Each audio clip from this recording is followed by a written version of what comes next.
میرا ہوٹل رات گئے تک کھلا رہتا تھا۔ جب سب چلے جاتے تو ایک نوجوان لڑکی آتی اور مجھ سے گاہکوں کا بچا ہوا کھانا مانگ کر لے جاتی تھی اور مجھے ڈھیر ساری دعائیں دیتی، لیکن اس کے پھٹے لباس کو دیکھ کر میرے اندر کا شیطان جاگنے لگا تھا۔ اس لیے میں نے ایک روز اسے غصے سے جھڑک دیا اور کھانا دینے سے انکار کر دیا۔ وہ روتی ہوئی چلی گئی تو مجھے اس پر ترس آ گیا۔ میں کھانا لے کر اس کے پیچھے گیا تو میرے رونگٹے کھڑے ہو گئے، کیونکہ وہ لڑکی، میرا نام جمشید ہے، ایک وقت تھا جب میں بہت زیادہ غریب تھا۔ میرے بدن پر پہننے کو ڈھنگ کا لباس نہیں ہوتا تھا، جوتے اکثر پھٹے ہوئے ہوتے تھے اور کبھی کبھی تو ننگے پاؤں ہی چلنا پڑتا تھا۔ بچپن سے ہی غربت میرے ساتھ ایسے چمٹی ہوئی تھی جیسے سایہ دن بھر ساتھ ساتھ رہتا ہے۔ مجھے غربت سے سخت نفرت تھی، اتنی نفرت کہ کبھی کبھی خود سے بھی نفرت ہونے لگتی تھی۔ جب آئینہ دیکھتا تو وہ چہرہ جس پر غربت کے تھپیڑوں کے نشانات ہوتے وہ مجھے اپنا نہیں لگتا تھا۔ میں کسی کو نہیں بتا سکتا کہ غربت انسان سے جینے کا حق تک چھین لیتی ہے۔ جب آپ کے پاس کچھ نہیں ہوتا تو آپ کی بات کی بھی کوئی وقت نہیں رہتی، یہاں تک کہ آپ کی خاموشی تک کو بھی بوجھ سمجھا جاتا ہے۔ اور پھر وہ دن بھی آیا جب میں نے فیصلہ کر لیا کہ بس بہت ہو چکا، اب میں اپنا راستہ خود بناؤں گا۔ میں نے اپنا سب کچھ چھوڑ دیا، اپنے ماں باپ کو، بہن بھائیوں کو، ان کے پیار کو، ان کے سہارے کو، کیونکہ جب تک وہ میری زندگی میں رہتے میں جو بھی کماتا وہ سب کھا جاتے تھے۔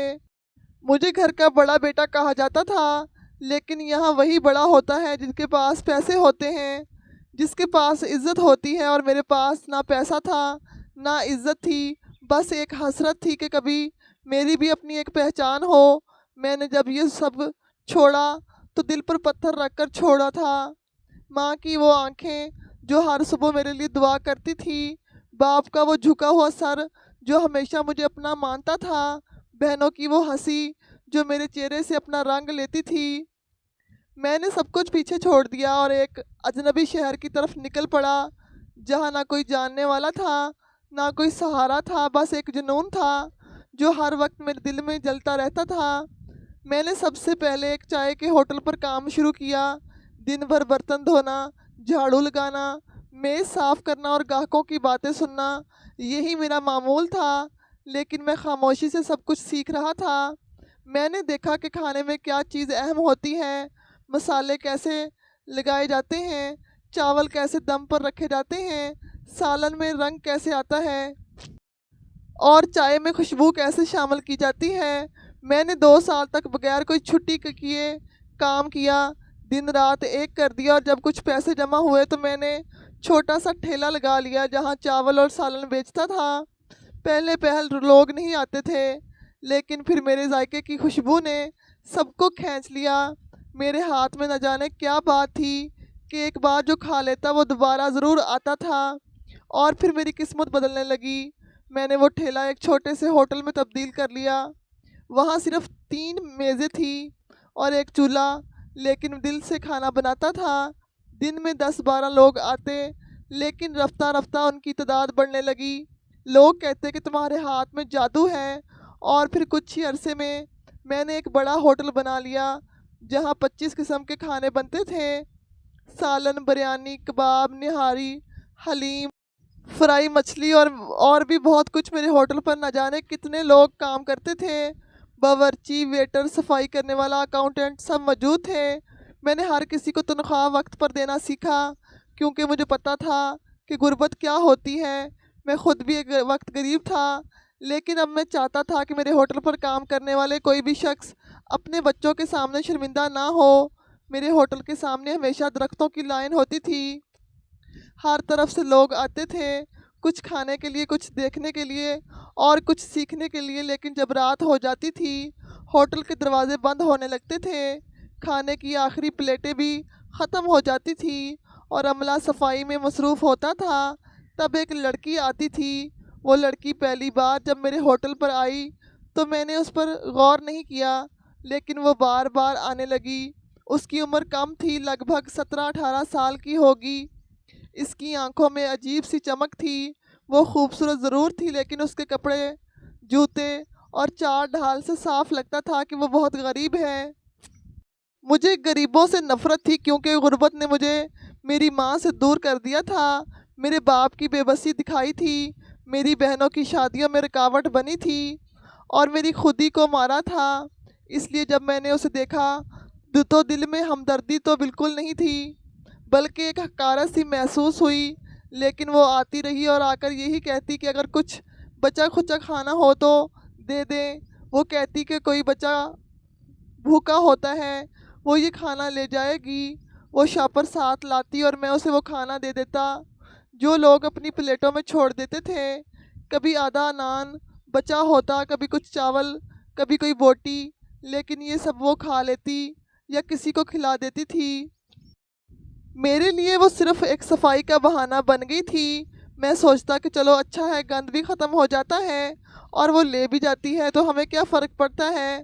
ہمیں ویسے بھی اس سے نفرت تھی کیونکہ غریبوں کی تو عادت ہوتی ہے گند کھانے کی، انہیں نہ ذائقہ سمجھ آتا ہے اور نہ ہی صحت کا خیال ہوتا ہے، ان کے لیے پیٹ بھرنا ہی اصل خوشی ہوتی ہے۔ اس لڑکی کے چہرے پر ایک عجیب سا سکون ہوتا تھا، جیسے وہ اپنی دنیا سے راضی ہو، جیسے اسے کسی چیز کی شکایت نہ ہو۔ میں اکثر سوچتا تھا کہ یہ کیسا انسان ہے جو بچا ہوا کھانا بھی خوشی سے لے جاتا ہے اور پھر بھی مسکراتا ہے، لیکن میں کبھی اس سے زیادہ بات نہیں کرتا تھا کیونکہ میں جانتا تھا اگر ایک بار بات بڑھ گئی تو وہ روز آنے لگے گی اور پھر مجھ سے سوال کرے گی، مانگے گی اور مجھے غصہ آتا رہے گا۔ ان لوگوں پر جو مانگتے ہیں، جو ہاتھ پھیلاتے ہیں، جو سوال کرتے ہیں، میں ان سے دور رہنا چاہتا تھا، لیکن پھر بھی وہ آتی رہی۔ اس کی شکل میرے ذہن میں بسنے لگی۔ وہ روزانہ آتی تھی اور بس اتنا کہتی کہ کوئی بچا ہوا کھانا دے دو، اللہ آپ کو اور دے گا۔ اس کی یہ باتیں مجھے عجیب لگتی تھی کیونکہ میں تو جانتا تھا کہ دینے سے کم ہو جاتا ہے، بڑھتا نہیں ہے، لیکن وہ ہر بار یہی کہتی اور ہر بار دعا کر دیتی اور ہر بار مسکراتی۔ میں اسے دیکھتا ضرور تھا لیکن کبھی غور سے نہیں دیکھا تھا۔ اس کے لیے نہ وقت تھا نہ دل میں جگہ، کیونکہ میرے دل میں ابھی بھی غربت سے نفرت تھی اور یہ لڑکی مجھے غربت کی چلتی پھرتی تصویر لگتی تھی۔ اس کا آنا میرے لیے ایک عادت بن گئی تھی، جیسے رات آتی، جیسے دھوپ کے بعد سایہ ہوتا، جیسے دن کے آخر میں سکون آتا ہے، اسی طرح وہ آتی تھی اور کچھ بچا کھچا مانگتی تھی۔ میں نے کبھی یہ جاننے کی کوشش نہیں کی وہ کہاں سے آتی ہے، کس کے لیے کھانا لیتی ہے، کہاں رہتی ہے یا اس کا نام کیا ہے۔ میرے لیے وہ بس ایک چہرہ تھی، ایک سایہ تھی جو ہر رات میرے ہوٹل کے دروازے پر آتا اور چپ چاپ چلا جاتا، لیکن یہ سلسلہ یوں ہی چل رہا تھا۔ وہ تقریباً روزانہ ہی آتی تھی اور اب تو میرا دل ایسا ہو چکا تھا جیسے کوئی معمول بن گیا ہو، جیسے اذان کے بعد نماز ہو، جیسے اندھیرے کے بعد صبح ہو۔ اس لیے میں نے اب پہلے سے ہی ایک شاپر سائڈ پر رکھا ہوتا تھا اور اپنے تمام ورکرز کو صاف صاف ہدایت دے رکھی تھی کہ پلیٹوں میں سے جو بھی کھانا بچے وہ اسی مخصوص شاپر میں ڈال دیا کریں۔ شروع میں انہیں بھی عجیب سا لگتا تھا، لیکن وہ سب میرے ساتھ برسوں سے تھے اور جانتے تھے کہ میں کسی کو نہ فالتو بات کرتا ہوں نہ فالتو کھانا دیتا ہوں۔ لیکن اب میں خود ہی ان سے کہتا تھا کہ تو وہ سوال کرنے سے گریز کرتے تھے۔ لیکن ایک دن ایک ورکر جس کا نام بلال تھا، اس نے تھوڑا سا طنزیہ انداز میں پوچھ لیا کہ صاحب یہ کیا آپ کتوں کے لیے کھانا رکھوا رہے ہیں؟ کیا آپ نے کہیں کتے پالے ہوئے ہیں؟ میں نے اس کی طرف دیکھا تو میرا چہرہ سپاٹ تھا۔ میں نے نرمی سے کہا کہ ایسی بات نہیں ہے بلال، تم اپنا کام کرو، تمہیں جو کہا ہے وہی کرو، باقی تمہارے سوچنے کی ضرورت نہیں ہے۔ وہ خاموش ہو گیا، لیکن میرے لہجے میں جو سنجیدگی تھی اس نے بات کو ختم کر دیا۔ پھر بھی جو کچھ دن گزرے تو بلال نے خود ہی کہنا شروع کر دیا کہ صاحب اب میں وہ کھانا جو بالکل خراب ہو یا بدبو دیتا ہو وہ کوڑے میں پھینک دیتا ہوں، لیکن جو کھانے کے قابل ہو، صاف بوٹیاں ہوں، چاول ہوں، نان ہوں، وہ میں الگ الگ شاپروں میں ڈال کے اس بڑے والے شاپر میں رکھ دیتا ہوں تاکہ کھانے میں آسانی ہو۔ میں نے کہا کہ اتنا تام جھام کرنے کی ضرورت نہیں ہے، تم اپنا وقت ضائع نہ کرو۔ لیکن بلال نے میری طرف دیکھا اور کہا کہ صاحب جی اگر کسی انسان نے کھانا ہے تو کم از کم اتنی عزت تو ملنی چاہیے کہ بوٹی، سالن، روٹی الگ الگ ہو تاکہ کھانے میں آسانی ہو اور ہاتھ گندے نہ ہوں۔ اس کی بات نے میرے دل کو چوٹ دی، لیکن میں نے ظاہر نہیں ہونے دیا۔ میں نے کہا اچھا ہے، جیسے تم بہتر سمجھو۔ خیر وہ لڑکی بھی روز آتی تھی، اور وہ جب بھی آتی تو اس کی چال میں تھکن ہوتی، اس کے قدم دھیرے دھیرے اٹھتے، اس کے کپڑے ہمیشہ پرانے اور بسیدہ ہوتے تھے۔ لیکن ایک دن ایسا آیا جب اس کے کپڑے کچھ زیادہ ہی پھٹے ہوئے تھے، اس کے جسم کا کچھ حصہ صاف دکھائی دے رہا تھا، اور اس دن اسے دیکھ کر میرے اندر کا وہ حیوان جاگ اٹھا جو برسوں سے سو رہا تھا۔ میں نہ جانے کیوں ایک عجیب سی سوچ میں گم ہو گیا تھا۔ شاید انسان جب طاقتور ہو جائے، جب اس کے پاس دولت آ جائے، جب اسے لگے کہ ہر چیز اس کی مرضی سے چلتی ہے، تو وہ بھول جاتا ہے کہ کب وہ انسان سے جانور بن جاتا ہے۔ اور میں بھی اسی بھول میں مبتلا ہو چکا تھا۔ اس دن رات کو جب تمام گاہک جا چکے تھے، تمام ورکرز خود رخصت ہو چکے تھے، اور ہوٹل بند ہونے کے قریب تھا، میں نے حساب کتاب مکمل کیا، اپنے کمرے میں کچھ دیر بیٹھا، اور پھر باہر آیا تو دیکھا کہ وہ لڑکی موجود تھی۔ وہ خاموش کھڑی تھی، اس کے ہاتھ میں وہی پرانا شاپر تھا، اور آنکھوں میں وہی امید کی چمک تھی۔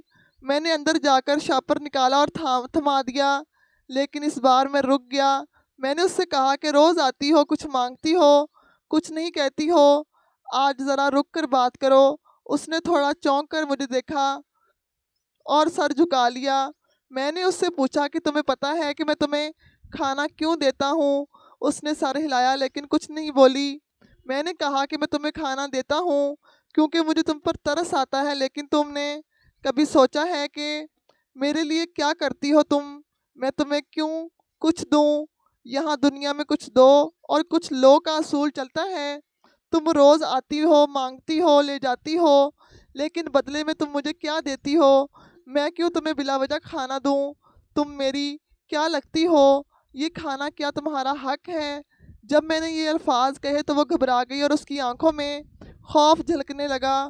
وہ ایک قدم پیچھے ہٹی اور اس نے کہا کہ میں نے کبھی آپ سے کچھ زبردستی نہیں لی، ہمیشہ دعا دی، ہمیشہ عزت کی بات کی۔ میں نے کہا کہ بات عزت کی نہیں ہے، بات لین دین کی ہے۔ یہاں کوئی کسی کو کچھ مفت میں نہیں دیتا، تم بھی کچھ دو بدلے میں۔ اگر کھانا چاہیے تمہیں تو بدلے میں کچھ دینا ہوگا۔ جب میں نے یہ بات کی تو وہ بری طرح پریشان ہو گئی، اس کی آنکھیں جیسے نم ہو گئیں، اس کے ہونٹ لرزنے لگے، اس کے چہرے کا رنگ اڑ گیا۔ وہ کچھ دیر چپ رہی اور پھر کہنے لگی کہ میں روز کھانا اس لیے لے لیتی ہوں کہ میری چھوٹی بہنیں ہیں اور ایک بیمار ماں ہے۔ ہم کچی بستی میں رہتے ہیں، ہمارے پاس کچھ نہیں ہوتا۔ میں کام کی تلاش میں نکلتی ہوں، لیکن ہر جگہ مردوں کی نظریں کچھ اور مانگتی ہیں۔ میں سمجھتی ہوں کہ آپ اچھے انسان ہیں، اس لیے روز آتی ہوں۔ آپ نے کبھی کچھ برا نہیں کہا تھا، لیکن آج آپ کی باتیں سن کر میرے دل کو بہت چوٹ پہنچی ہے۔ اگر آپ کا دل نہیں کرتا تو کھانا نہ دیں، میں چلی جاؤں گی، لیکن پلیز مجھ سے ایسا سوال نہیں کریں جو میری روح کو زخمی کرے۔ میں کسی کو کچھ نہیں دے سکتی، صرف دعائیں دے سکتی ہوں، میرے پاس اور کچھ نہیں ہے۔ اس کی یہ باتیں سن کر میرا دل ایک لمحے کو چونک اٹھا، لیکن میں نے پھر بھی خود پر قابو نہیں پایا۔ میں نے کہا کہ دعائیں پیٹ نہیں بھرتی، یہ دنیا ایسی نہیں ہے، یہاں سب کچھ لین دین پر چلتا ہے۔ تمہیں کھانا چاہیے تو کچھ دینا ہوگا۔ اس نے ایک بار پھر نظریں نیچے کی اور آہستہ سے بولی کہ میرے پاس دینے کو کچھ نہیں ہے سوائے عزت کے۔ اگر وہ چاہیے تو مجھے مار ڈالیں، لیکن میں وہ نہیں دوں گی جو اللہ نے مجھے پردے میں رکھنے کو دیا ہے۔ آپ جیسے تھے، لیکن آپ بھی ویسے ہی نکلے جیسے باقی مرد ہوتے ہیں جو غریبوں کو صرف استعمال کرنے کے لیے دیکھتے ہیں۔ اس کے الفاظ تیر کی طرح میرے دل میں پیوست ہو گئے، لیکن میں نے خود کو پتھر بنایا ہوا تھا اور کچھ محسوس نہیں ہونے دیا، لیکن اندر کہیں کوئی دیوار ضرور گر رہی تھی۔ وہ چلی گئی، لیکن میری رات کی نیند بھی ساتھ لے گئی۔ میں دیر تک ہوٹل میں بیٹھا رہا اور اس کے الفاظ گونجتے رہے میرے کانوں میں۔ میرے سوال، میرے رویے، میری بے بسی، سب کچھ مجھے خود مجرم بنانے لگی، لیکن ابھی میں نے کچھ بھی سیکھا نہیں تھا، کیونکہ میرے اندر کی حیوانیت ابھی زندہ تھی اور اس لڑکی کی معصومیت ابھی آزمائش میں تھی۔